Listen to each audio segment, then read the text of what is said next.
Welcome back to TSD Television. I'm Burnell Smith, President and Publisher of the New Tri-State Defender, and of course your host today, and we're back with another great edition and another great guest. I have with me the CEO of Methodist, Mr. Gary Shorb. Gary, thank you for agreeing to come on and being here, and we're going to be talking about a very, very important piece of legislation that's going on in Nashville, but of course we're going to take some time to talk about some of the great work you guys are doing at Methodist as well, one of our stalwart hospitals here in the city. Great, Burnell, thanks for having me. Yeah, absolutely. So let's dig right into it. Of course, Governor Haslam, who's been in and out of Memphis quite a bit, which I appreciate his presence, consistent presence here in the city. But he sort of took he went back and said, well, let's reconsider this opportunity to insure more Tennesseans using the Affordable Care Act. And so now we have an opportunity for something that's called Insure Tennessee. Right. Let's, from your perspective, give our audience an overview of what Insure Tennessee means. Yeah, well, first of all, thanks to Governor Haslam for taking the leadership. Burnell, you're absolutely right. Insure Tennessee is about people, first and foremost, doing the right thing for people. It's the right thing for our neighbors, the right thing for our citizens, and it really impacts Shelby County. Right. It will cover people who fall between 100% and 138% of poverty. Okay.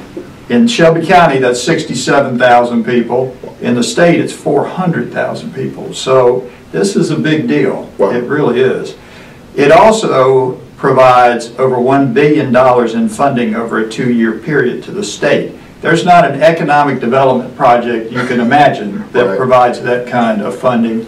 It could result in up to 15,000 jobs. So this is an important piece of legislation. And I'll tell you, I've never seen the business community come together in anywhere near the same way we're coming together today over this issue, which is great. Well, and it sounds like you guys, when I say the business community, particularly the hospitals and the healthcare providers throughout the state have said, hey, we'll step up and play our role, play our part to make sure that this happens. Yeah, a really important point. So the hospitals have taken the state risk, any financial risk, off the table. So from a state taxpayer standpoint, this is absolutely no risk of increased taxes, which is a really important point. Right, exactly, and that's a huge part of this, I think, which makes it more palatable should make it more palatable for legislators. But of course, there seems that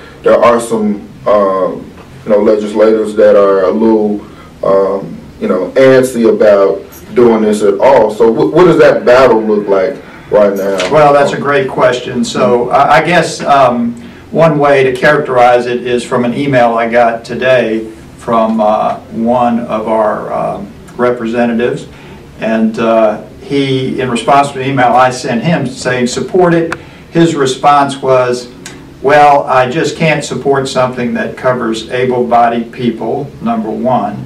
My retort to that is these are able-bodied people with no health insurance who are too poor to buy health insurance. So first and foremost, everybody needs health coverage. Everybody. And then secondly, he didn't want to further burden the federal government by taking these tax dollars and increase debt. Everybody's concerned about the federal debt. However, virtually all states now, red and blue, are jumping in on this opportunity. It would be a real tragedy for Tennessee to be one of the few states who aren't taking advantage of this.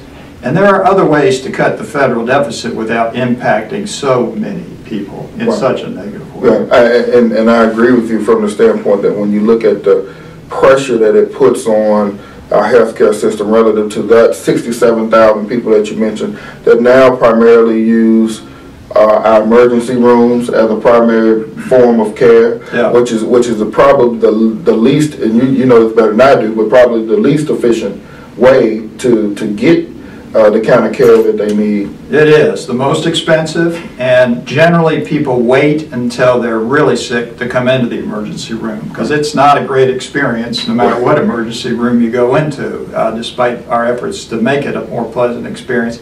So you're absolutely right. It costs more when people don't have coverage because they don't get access to the appropriate care when they need it, which is why, again, it's so important to get Insure Tennessee passed. Absolutely. Yeah.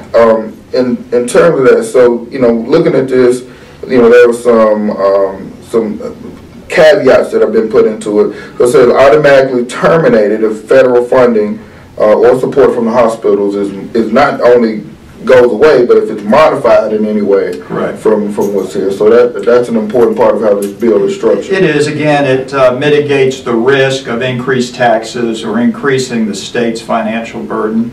And, you know, I don't think there's a big chance of federal reimbursement going away, and the hospitals are truly committed to this. So it's a pretty safe bet and a real opportunity. One other point back to that uninsured individual, you know, the way those uninsured people, when they need care, are covered is through hospitals cost shifting to business. Right. So we cost shift to the commercial market. That increases premiums and the cost of businesses like yours doing business. Right. So it's not a good thing, and this would help mitigate some of that also. Right, and sort of lower the cost of business. To lower those premiums, right, or at least stop the cost trajectory from being so high. Absolutely, and I know as a small business owner, it's difficult to even offer certain kinds of benefits, and particularly healthcare benefits. It is very expensive. So that's important. Mm-hmm. If so for our viewership that will be watching this, what can they do? I mean, do they need to, call their state legislators in support of this?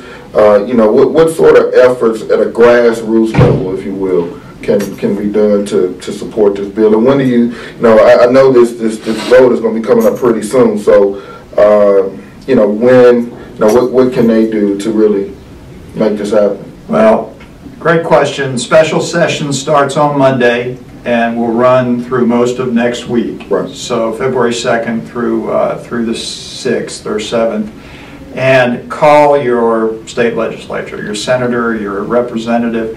I mean, it's amazing the difference 10 or 15 calls will make, because really it makes an impact when they hear your voice, the voice of the voter, and that's just so critical. So yes, that is the most important thing. Well, awesome. Well, you heard it there. We've got to get on the phones, call, email, wherever you live in Shelby County or West Tennessee, or wherever you are in Tennessee, because you can be anywhere in Tennessee and view this. Make sure that you let your legislators know that there's an opportunity for either you or your neighbor, a friend, a family member to get the health care that they so desperately need.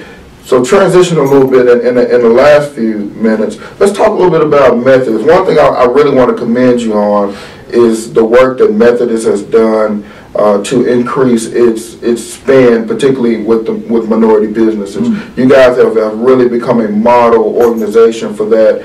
Talk about your commitment to that and the progress that you've been able to make. Well, as a business leader, I'm personally embarrassed that the amount of spend in terms of gross receipts is less than 1% going to African American businesses. So personally resolved to really try to change that trajectory, and what we're doing is through MMBC, the Black Business Association, other organizations, working to get certified suppliers, vendors, anybody we can do business with. We're really trying to make that happen, Burnell. So it's really important to us. It's a high priority. We've been able to increase that spend year over year, and our commitment is to continue that. I think it's critical for the community. Right. Well, I mean that is it is definitely critical. I believe it's probably one of the quintessential issues that if we can improve that, we can really make Memphis into a world-class city. No question. No question. Right. Well, awesome. Gary, it's been great. Our time is about to run short here, but we've covered Insure Tennessee. We're excited about that. I believe it's going to pass. I know your leadership is going to help make that happen. Continued success with Methodist, and we'll say goodbye to all of our TSD television viewers. Thank you for being here. It's been an honor. Thank All you. right, I thank you. appreciate it. Okay.